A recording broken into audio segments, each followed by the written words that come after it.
New audiobooks every week. On the Books Aloud channel, you'll find the best works of classic and contemporary literature, absolutely free.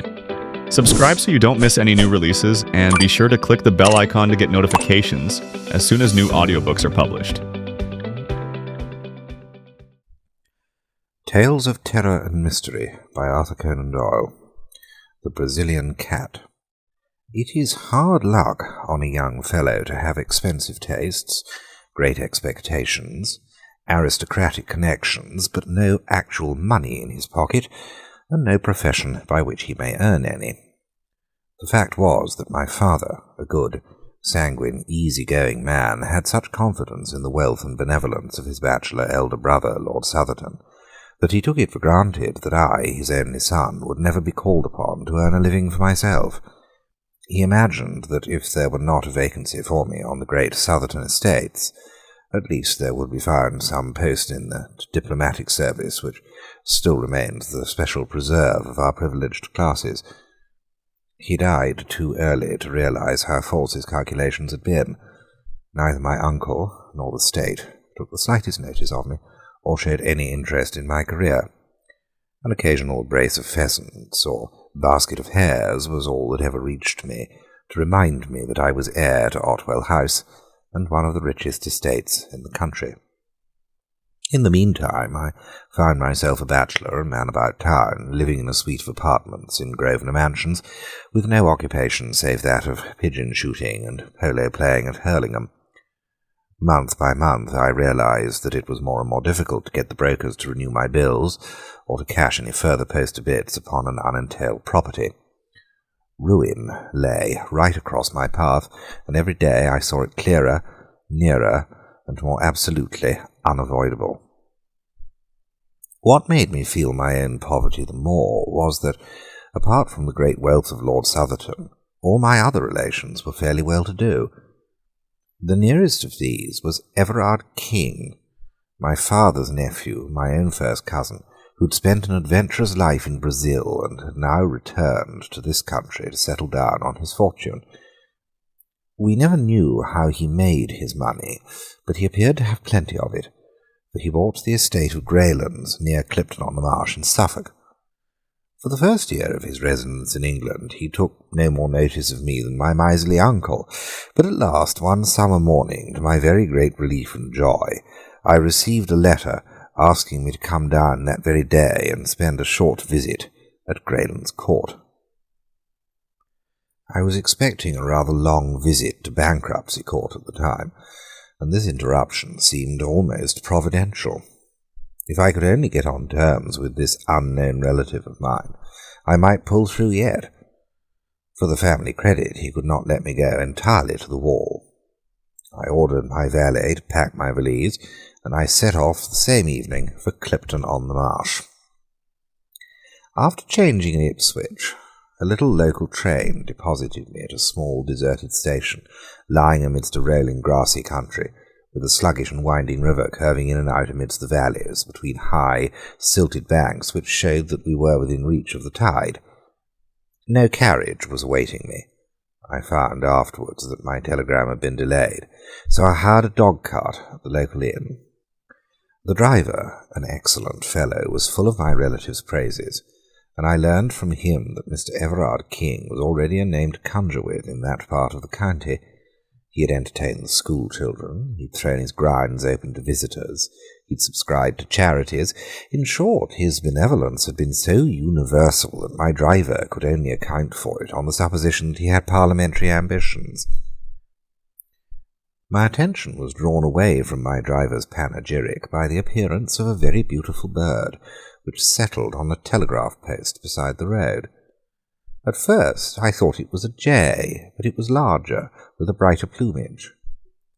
The driver accounted for its presence at once by saying that it belonged to the very man whom we were about to visit.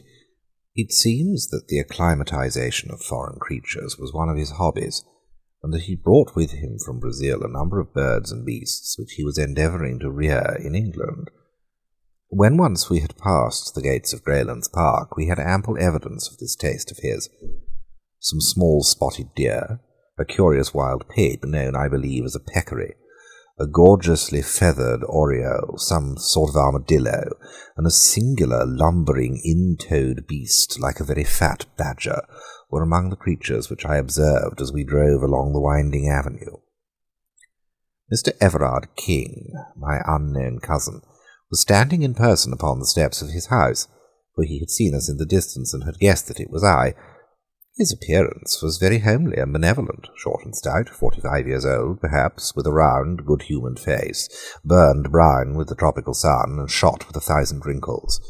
He wore white linen clothes in true planter style, with a cigar between his lips and a large Panama hat upon the back of his head.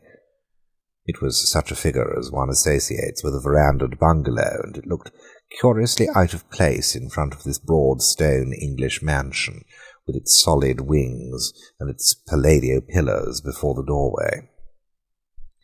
"My dear," he cried, glancing over his shoulder, "my dear, here is our guest. Welcome. Welcome to Greylands. I am delighted to make your acquaintance, Cousin Marshall, and I take it as a great compliment that you should honour this sleepy little country place with your presence." Nothing could be more hearty than his manner, and he set me at my ease in an instant. But it needed all his cordiality to atone for the frigidity and even rudeness of his wife, a tall, haggard woman who came forward at his summons. She was, I believe, of Brazilian extraction, though she spoke some excellent English, and I accused her manners on the score of her ignorance of our customs. She did not attempt to conceal, however, either then or afterwards, that I was no very welcome visitor at Greylands Court. Her actual words were, as a rule, courteous, but she was the possessor of a pair of particularly expressive dark eyes, and I read in them very clearly from the first that she heartily wished me back in London once more. However, my debts were too pressing, and my designs upon my wealthy relative were too vital for me to allow them to be upset by the ill temper of his wife, so I disregarded her coldness and reciprocated the extreme cordiality of his welcome. No pains had been spared by him to make me comfortable. My room was a charming one. He implored me to tell him anything which could add to my happiness. It was on the tip of my tongue to inform him that a blank cheque would materially help towards that end, but I felt that it might be premature in the present state of our acquaintance. The dinner was excellent, and as we sat together afterwards over his Havanas and coffee, which later he told me was specially prepared upon his own plantation, it seemed to me that all my driver's eulogies were justified, and that I had never met a more large-hearted and hospitable man. But in spite of his cheery good nature, he was a man with a strong will and a fiery temper of his own. Of this I had an example upon the following morning. The curious aversion which Mrs. Everard King had conceived towards me was so strong that her manner at breakfast was almost offensive, but her meaning became unmistakable when her husband had quitted the room. "The best train in the day is at 12:15, said she. "But I wasn't thinking of going today," I answered frankly, perhaps even defiantly, for I was determined not to be driven out by this woman. "Oh, if it rests with you," said she, and she stopped with a most insolent expression in her eyes. "I'm sure," I answered, "that Mr. Everard King would tell me if I were outstaying my welcome." "What's this? What's this?" said a voice, and there he was in the room. He had overheard my last words, and a glance at our faces had told him the rest. In an instant his chubby, cheery face set into an expression of absolute ferocity. "Might I trouble you to walk outside, Marshall?" said he. I may mention that my own name is Marshall King. He closed the door behind me, and then for an instant I heard him talking in a low voice of concentrated passion to his wife. This gross breach of hospitality had evidently hit upon his tenderest point. I'm no eavesdropper, and so I walked out onto the lawn. Presently I heard a hurried step behind me, and there was the lady, her face pale with excitement and her eyes red with tears. "My husband has asked me to apologize to you, Mr. Marshall King," said she, standing with downcast eyes before me. "Please do not say another word, Mrs. King." Her dark eyes suddenly blazed out at me. "You fool!" she hissed with frantic vehemence, and turning on her heel, swept back to the house. The insult was so outrageous, so insufferable, that I could only stand staring after her in bewilderment. I was still there when my host joined me. He was his cheery, chubby self once more. "I hope that my wife has apologized for her foolish remarks," said he. "Oh, yes, certainly." He put his hand through my arm and walked with me up and down the lawn. "You must not take it seriously," said he. "It would grieve me inexpressibly if you curtailed your visit by 1 hour. The fact is, there is no reason why there should be any concealment between relatives, that my poor dear wife is incredibly jealous. She hates that anyone, male or female, should for an instant come between us. Her ideal is a desert island and an eternal tete-a-tete. That gives you the clue to her actions, which are, I confess, upon this particular point, not very far removed from mania. Tell me you will think no more of it." No, certainly not." "Then light this cigar, and come round with me and see my little menagerie." The whole afternoon was occupied by this inspection, which included all the birds, beasts, and even reptiles which he had imported. Some were free, some in cages, a few actually in the house. He spoke with enthusiasm of his successes and his failures, his births and his deaths, and he would cry out in his delight like a schoolboy when, as we walked, some gaudy bird would flutter up from the grass, or some curious beast slink into the cover. Finally, he led me down a corridor which extended from one wing of the house. At the end of this there was a heavy door with a sliding shutter in it, and beside it there projected from the wall an iron handle attached to a wheel and a drum. A line of stout bars extended across the passage. "I am about to show you the jewel of my collection," said he. "There is only one other specimen in Europe, now that the Rotterdam cub is dead. It is a Brazilian cat." "But how does that differ from any other cat?" "You will soon see that," said he, laughing. "Will you kindly draw that shutter and look through?" I did so, and found that I was gazing into a large, empty room with stone flags and small barred windows upon the further wall. In the centre of the room, lying in the middle of a golden patch of sunlight, there was stretched a huge creature, as large as a tiger, but as black and sleek as ebony. It was simply a very enormous and very well-kept black cat, and it cuddled up and basked in that yellow pool of light exactly as a cat would do. It was so graceful, so sinewy, and so gently and smoothly diabolical that I could not take my eyes from the opening. "Isn't he splendid?" said my host enthusiastically. "Glorious. I never saw such a noble creature." "Some people call it a black puma, but really it is not a puma at all. That fellow is nearly 11 feet from tail to tip. 4 years ago he was a little ball of black fluff with 2 yellow eyes staring out of it. He was sold me as a newborn cub up in the wild country at the headwaters of the Rio Negro. They speared his mother to death after she'd killed a dozen of them."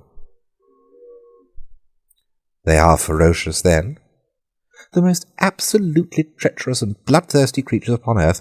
You talk about a Brazilian cat to an up-country Indian and see him get the jumps. They prefer humans to game.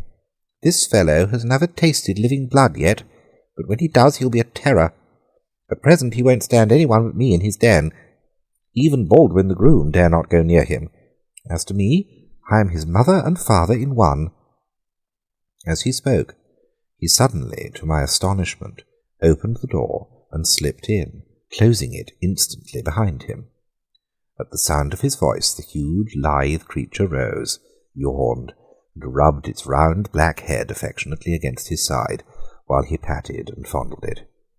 "Now, Tommy, into your cage," said he. The monstrous cat walked over to one side of the room and coiled itself up under a grating.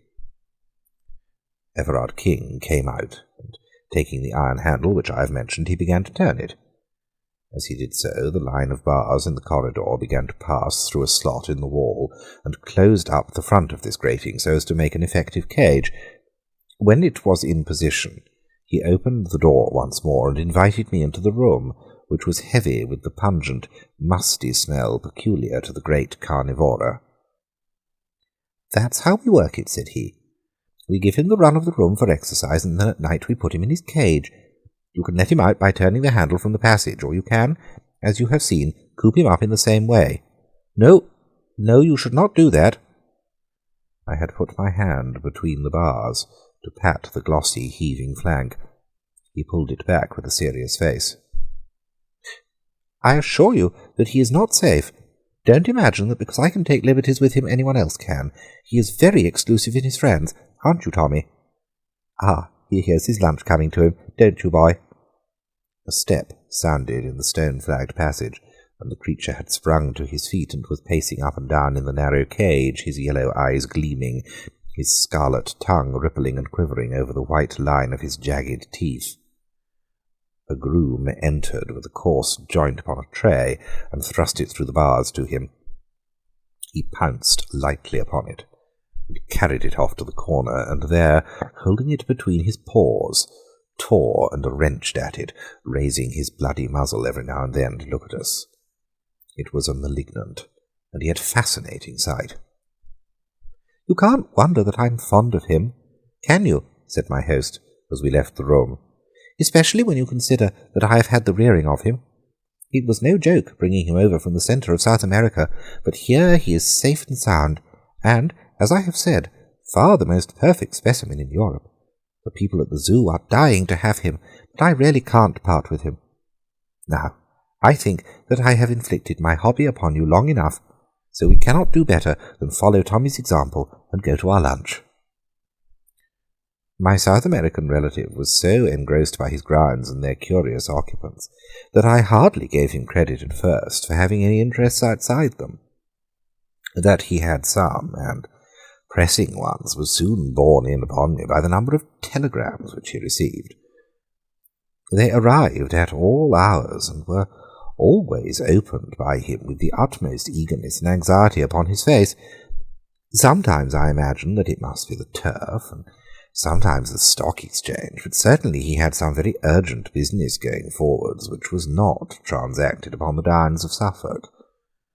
During the 6 days of my visit he had never fewer than 3 or 4 telegrams a day, sometimes as many as 7 or 8. I had occupied these 6 days so well that by the end of them I had succeeded in getting upon the most cordial terms with my cousin. Every night we had sat up late in the billiard-room, he telling me the most extraordinary stories of his adventures in America, stories so desperate and reckless that I could hardly associate them with the brown, little chubby man before me. In return I ventured upon some of my own reminiscences of London life, which interested him so much that he vowed he'd come up to Grosvenor Mansions and stay with me. He was anxious to see the faster side of city life, and certainly, though I say it, he could not have chosen a more competent guide. It was not until the last day of my visit that I ventured to approach that which was on my mind. I told him frankly about my pecuniary difficulties and my impending ruin, and I asked his advice, though I hoped for something more solid. He listened attentively, puffing hard at his cigar. "But surely," said he, "you are the heir of our relative, Lord Southerton." "I have every reason to believe so, but he would never make me any allowance." No, I have heard of his miserly ways. My poor Marshal, your position has been a very hard one. By the way, have you heard any news of Lord Southerton's health recently?" "He has always been in a critical condition, ever since my childhood." "Exactly. A creaking hinge, if ever there was one. Your inheritance may be a long way off. Dear me, how awkwardly situated you are." "I had some hopes, sir, that you, knowing all the facts, might be inclined to advance—" "Don't say another word, my dear boy," he cried with the utmost cordiality. "We shall talk it over tonight, and I give you my word that whatever is in my power shall be done." I was not sorry that my visit was drawing to a close, for it is unpleasant to feel that there is one person in the house who eagerly desires your departure. Mrs. King's sallow face and forbidding eyes had become more and more hateful to me.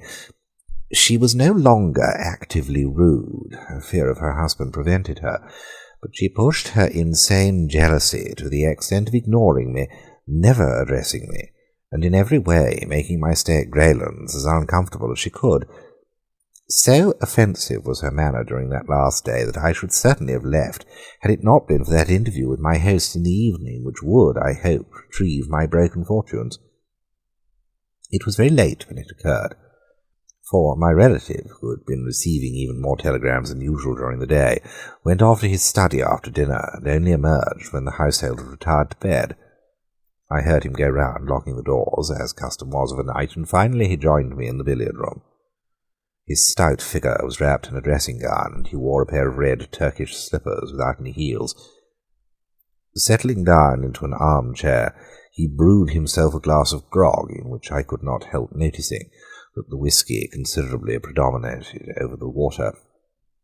"My word," said he, "what a night!" It was, indeed. The wind was howling and screaming round the house, and the latticed windows rattled and shook as if they were coming in. The glow of the yellow lamps and the flavour of our cigars seemed the brighter and more fragrant for the contrast. "Now, my boy," said my host, "we have the house and the night to ourselves. Let me have an idea of how your affairs stand, and I will see what can be done to set them in order. I wish to hear every detail." Thus encouraged, I entered into a long exposition, in which all my tradesmen and creditors, from my landlord to my valet, figured in turn. I had notes in my pocket-book, and I marshalled my facts, and gave, I flatter myself, a very business-like statement of my own unbusiness-like ways and lamentable position. I was depressed, however, to notice that my companion's eyes were vacant, and his attention elsewhere. When he did occasionally throw out a remark, it was so entirely perfunctory and pointless that I was sure he had not in the least followed my remarks. Every now and then he roused himself and put on some show of interest, asking me to repeat or explain more fully, but it was always to sink once more into the same brown study. At last he rose, threw the end of his cigar into the grate. "I'll tell you what, my boy," said he. "I never had a head for figures, so you will excuse me. You must jot it all down upon paper, and let me have a note of the amount. I'll understand it when I see it in black and white." The proposal was encouraging. I promised to do so. "And now it's time we were in bed. By Jove, there's 1 o'clock striking in the hall." The tingling of the chiming clock broke through the deep roar of the gale. The wind was sweeping past with the rush of a great river. "I must see my cat before I go to bed," said my host. "A high wind excites him. Will you come?" "Certainly," said I. "Then tread softly and don't speak, for everyone is asleep."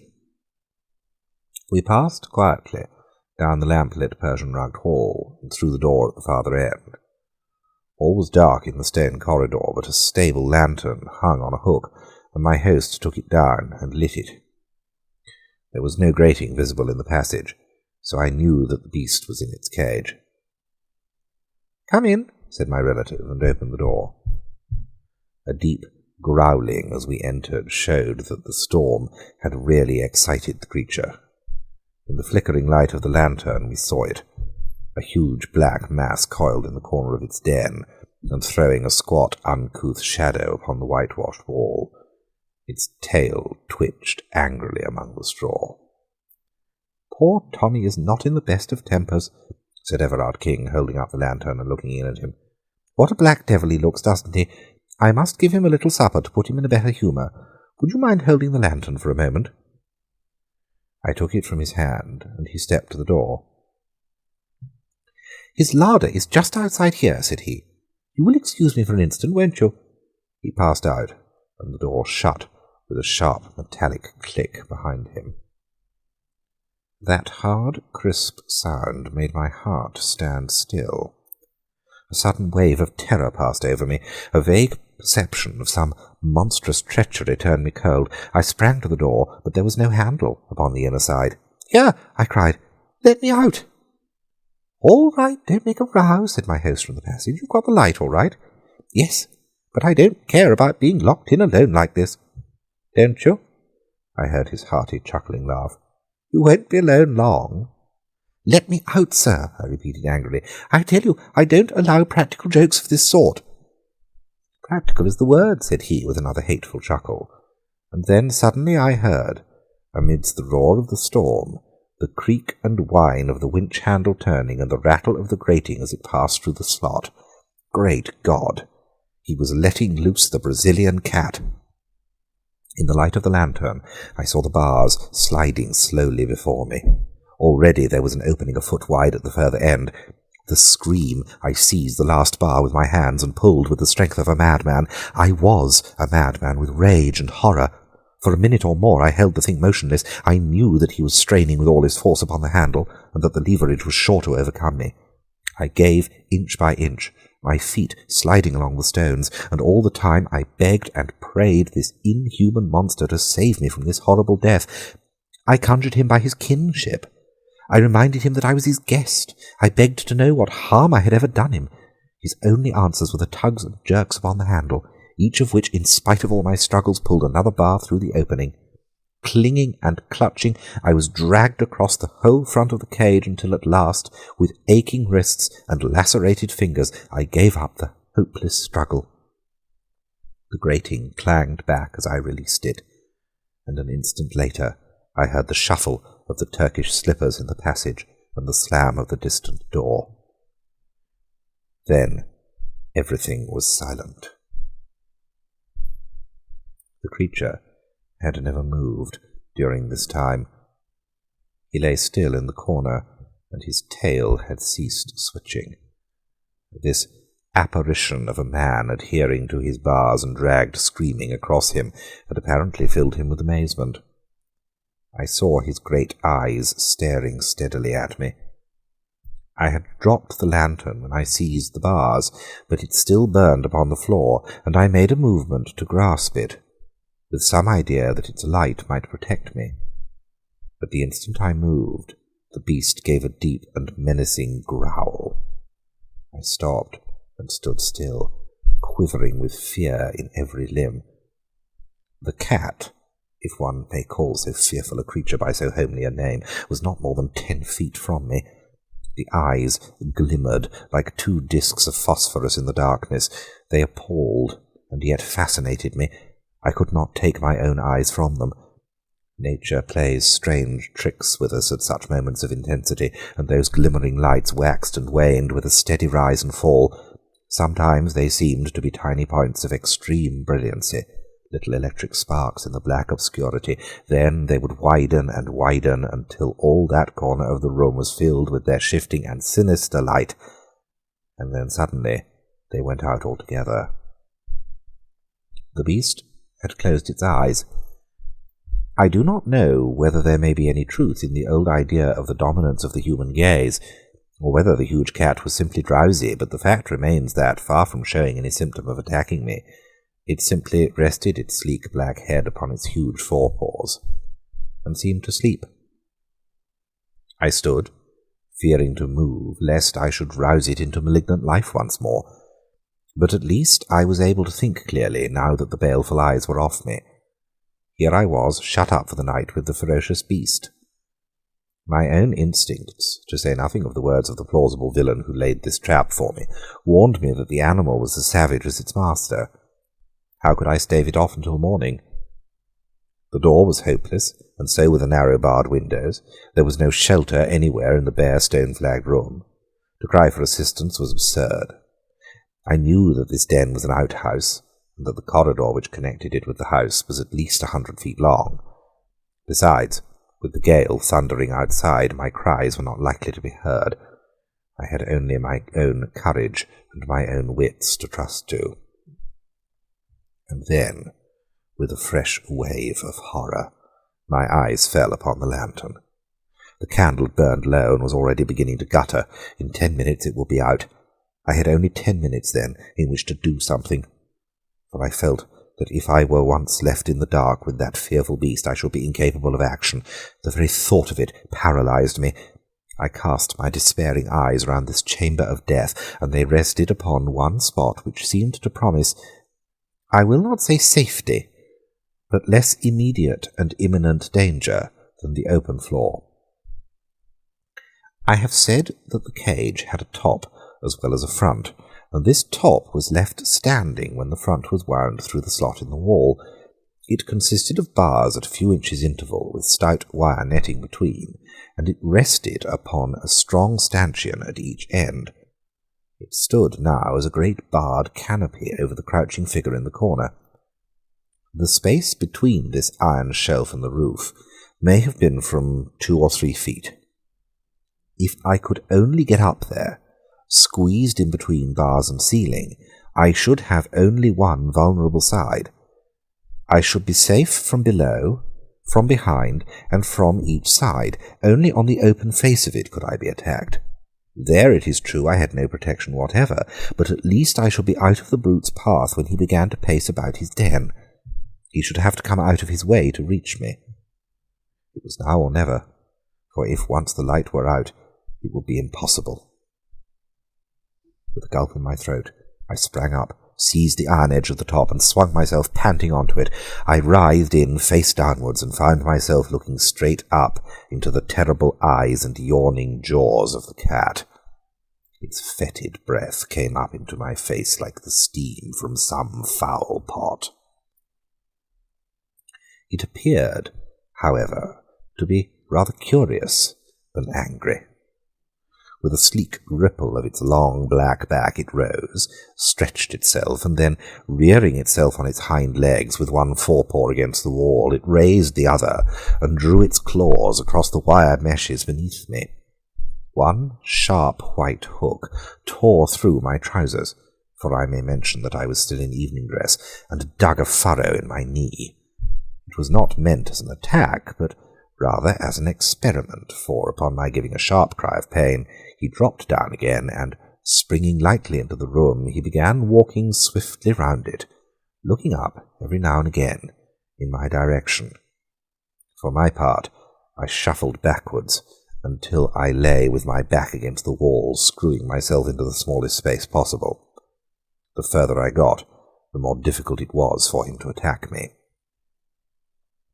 He seemed more excited now that he had begun to move about, and he ran swiftly and noiselessly round and round the den, passing continually underneath the iron couch upon which I lay. It was wonderful to see so great a bulk passing like a shadow, with hardly the softest thudding of velvety pads. The candle was burning low, so low that I could hardly see the creature, and then, with a last flare and splutter, it went out altogether. I was alone with the cat in the dark. It helps one to face a danger when one knows that one has done all that can possibly be done. There is nothing for it then but to quietly await the result. In this case there was no chance of safety anywhere except the precise spot where I was. I stretched myself out, therefore, and lay silently, almost breathlessly, hoping that the beast might forget my presence if I did nothing to remind him. I reckoned that it must already be 2 o'clock. At 4 it would be full dawn. I had not more than 2 hours to wait for daylight. Outside, the storm was still raging, and the rain lashed continually against the little windows. Inside, the poisonous and fetid air was overpowering. I could neither hear nor see the cat. I tried to think about other things, but only one had power enough to draw my mind from my terrible position. That was the contemplation of my cousin's villainy, his unparalleled hypocrisy, his malignant hatred of me. Beneath that cheerful face there lurked the spirit of a medieval assassin. And as I thought of it, I saw more clearly how cunningly the thing had been arranged. He had apparently gone to bed with the others. No doubt he had his witness to prove it. Then, unknown to them, he had slipped down, had lured me into his den, and abandoned me. His story would be so simple. He had left me to finish my cigar in the billiard-room. I had gone down on my own account to have a last look at the cat. I had entered the room without observing that the cage was opened, and I had been caught. How could such a crime be brought home to him? Suspicion, perhaps, but proof? Never. How slowly those dreadful 2 hours went by. Once I heard a low, rasping sound, which I took to be the creature licking its own fur. Several times those greenish eyes gleamed at me through the darkness, but never in a fixed stare, and my hopes grew stronger that my presence had been forgotten or ignored. At last, the least faint glimmer of light came through the windows. I first dimly saw them as two grey squares upon the black wall, then grey turned to white, and I could see my terrible companion once more. And he, alas, could see me.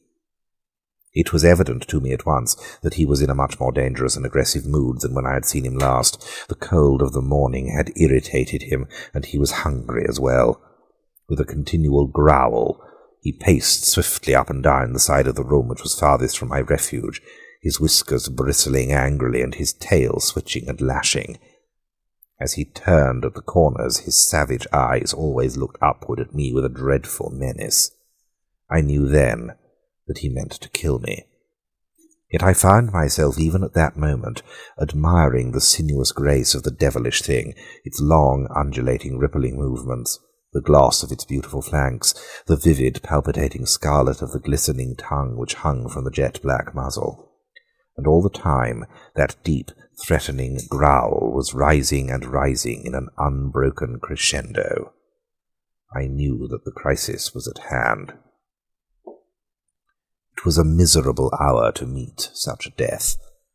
So cold, so comfortless, shivering in my light dress clothes upon this gridiron of torment upon which I was stretched. I tried to brace myself to it, to raise my soul above it, and at the same time, with the lucidity that comes to a perfectly desperate man, I cast round for some possible means of escape. One thing was clear to me. If that front of the cage was only back in its position once more, I could find a sure refuge behind it. Could I possibly pull it back? I hardly dared to move, for fear of bringing the creature upon me. Slowly, very slowly, I put my hand forward until it grasped the edge of the front, the final bar which protruded through the wall. To my surprise, it came quite easily to my jerk. Of course, the difficulty of drawing it out arose from the fact that I was clinging to it. I pulled again, and 3 inches of it came through. It ran, apparently, on wheels. I pulled again, and then the cat sprang. It was so quick, so sudden, I never saw it happen. I simply heard the savage snarl, and in an instant afterwards the blazing yellow eyes, the flattened black head with its red tongue and flashing teeth were within reach of me. The impact of the creature shook the bars upon which I lay, until I thought, as far as I could think of anything at such a moment, that they were coming down. The cat swayed there for an instant, the head and front paws quite close to me, the hind paws clawing to find a grip upon the edge of the grating. I heard the claws rasping as they clung to the wire netting, and the breath of the beast made me sick. But its bound had been miscalculated. It could not retain its position. Slowly, grinning with rage and scratching madly at the bars, it swung backwards and dropped heavily upon the floor. With a growl, it instantly faced round to me and crouched for another spring. I knew that the next few moments would decide my fate. The creature had learned by experience. It would not miscalculate again. I must act promptly, fearlessly, if I were to have a chance for life. In an instant I had formed my plan. Pulling off my dress coat, I threw it down over the head of the beast. At the same moment I dropped over the edge, seized the end of the front grating, and pulled it frantically out of the wall. It came more easily than I could have expected. I rushed across the room, bearing it with me, but as I rushed, the accident of my position put me upon the outer side. Had it been the other way, I might have come off scatheless. As it was, there was a moment's pause as I stopped it and tried to pass in through the opening which I had left. That moment was enough to give time to the creature to toss off the coat with which I had blinded him, and to spring upon me. I hurled myself through the gap, and pulled the rails to behind me, but he seized my leg before I could entirely withdraw it. One stroke of that huge paw tore off my calf as a shaving of wood curls off before a plane.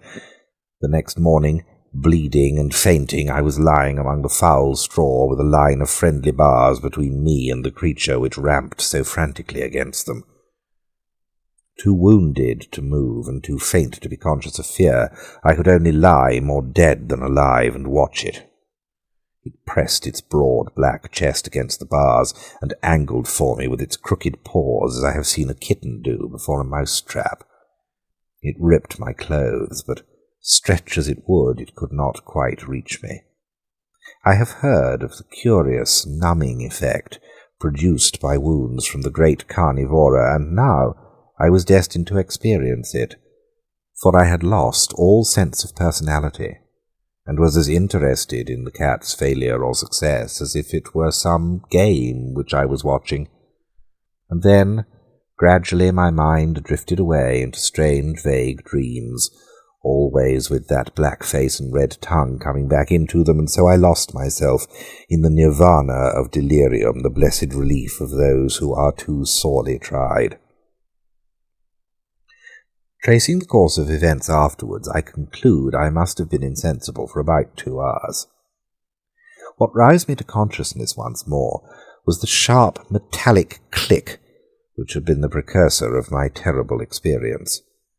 It was the shooting back of the spring lock.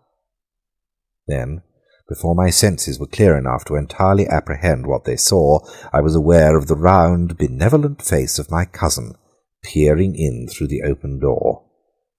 What he saw evidently amazed him.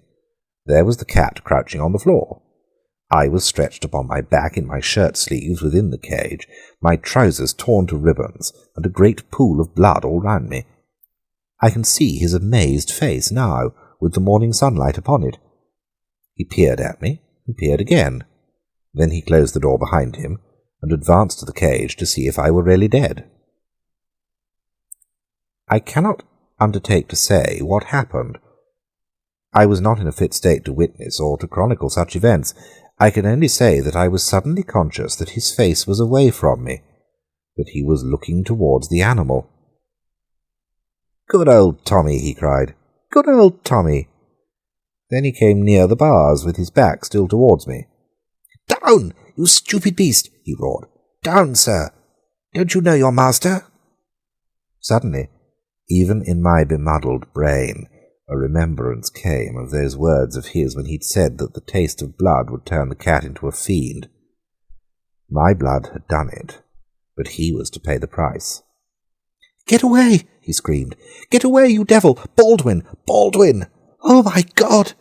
And then I heard him fall, and rise, and fall again, with a sound like the ripping of sacking. His screams grew fainter until they were lost in the worrying snarl. And then, after I thought he was dead, I saw, as in a nightmare, a blinded, tattered, blood-soaked figure running wildly round the room, and that was the last glimpse which I had of him before I fainted once again. I was many months in my recovery. In fact, I cannot say that I have ever recovered, for to the end of my days I shall carry a stick as a sign of my night with the Brazilian cat. Baldwin, the groom, and the other servants could not tell what had occurred when, drawn by the death cries of their master, they found me behind the bars, and his remains, or what they afterwards discovered to be his remains, in the clutch of the creature which he had reared. They stalled him off with hot irons, and afterwards shot him through the loophole of the door before they could finally extricate me. I was carried to my bedroom, and there, under the roof of my would-be murderer, I remained between life and death for several weeks. They had sent for a surgeon from Clipton and a nurse from London, and in a month I was able to be carried to the station, and so conveyed back once more to Grosvenor Mansions. I have one remembrance of that illness, which might have been part of the ever-changing panorama conjured up by a delirious brain, were it not so definitely fixed in my memory. One night, when the nurse was absent, the door of my chamber opened, and a tall woman in blackest mourning slipped into my room. She came across to me, and as she bent her sallow face, I saw, by the faint gleam of the night-light, that it was the Brazilian woman whom my cousin had married. She stared intently into my face, and her expression was more kindly than I had ever seen it. "Are you conscious?" she asked. I feebly nodded, for I was still very weak. "Well, then, I only wish to say to you that you have yourself to blame. Did I not do all I could for you? From the beginning I tried to drive you from the house. By every means, short of betraying my husband, I tried to save you from him. I knew he had a reason for bringing you here. I knew that he would never let you get away again. No one knew him as I knew him, who had suffered from him so often. I did not dare to tell you all this. He would have killed me. But I did my best for you. As things have turned out, you have been the best friend that I have ever had. You have set me free, and I fancied that nothing but death would do that. I am sorry if you are hurt, but I cannot reproach myself. I told you were a fool, and a fool you have been." She crept out of the room, a bitter, singular woman, and I was never destined to see her again. With what remained of her husband's property, she went back to her native land, and I have heard that she afterwards took the veil at Pernambuco. It was not until I had been back in London for some time that the doctors pronounced me well enough to do business. It was not a very welcome permission for me, for I feared that it would be the signal for an inrush of creditors, but it was Summers, my lawyer, who first took advantage of it. "I am very glad to see that your lordship is so much better," said he. "I have been waiting a long time to offer my congratulations." "What do you mean, Summers? This is no time for joking." "I mean what I say," he answered. "You have been Lord Southerton for the last 6 weeks, but we feared that it would retard your recovery if you were to learn it." "Lord Southerton? One of the richest peers in England? I couldn't believe my ears. And then suddenly I thought of the time which had elapsed, and how it coincided with my injuries." "Then Lord Southerton must have died about the same time that I was hurt?" "His death occurred upon that very day." Summers looked hard at me as I spoke, and I am convinced, for he was a very shrewd fellow, that he had guessed the true state of the case. He paused for a moment as if awaiting a confidence from me, but I could not see what was to be gained by exposing such a family scandal. "Yes, a very curious coincidence," he continued with the same knowing look. "Of course, you are aware that your cousin, Everard King, was the next heir to the estates. Now, if it had been you instead of him who had been torn to pieces by this tiger, or whatever it was, then of course he would have been Lord Southerton at the present moment." "No doubt," said I. "And he took such an interest in it," said Summers. "I happen to know that the late Lord Southerton's valet was in his pay, and that he used to have telegrams from him every few hours to tell him how he was getting on. That would be about the time when you were down there. Was it not strange that he should wish to be so well informed, since he knew that he was not the direct heir?" "Very strange," said I. "And now, Summers, if you will bring me my bills and a new cheque-book, we will begin to get things into order." End of The Brazilian Cat by Arthur Conan Doyle.